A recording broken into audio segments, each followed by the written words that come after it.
Hey everyone, welcome back to Solution Guides. Today we're breaking down the top 5 easiest way to earn Robux. First, create a game.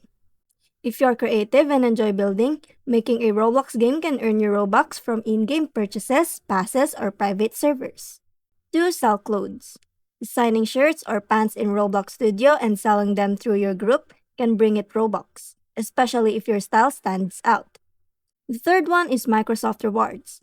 Yes, Microsoft lets you earn points by using Bing and doing simple tasks. You can trade those points for Roblox gift cards. It is legit and free. Fourth one is use trusted reward apps. Some apps offer Robux in exchange for completing surveys, watching ads, or testing apps. Just make sure you're using well-reviewed and trusted app. Avoid anything sketchy. And the last one is share referral links. Some games or developers let you promote their stuff with special links. When people buy using your link, you earn Robux from their purchases. If this helped you out, please like and subscribe and I'll see you in the next one. Thank you for watching.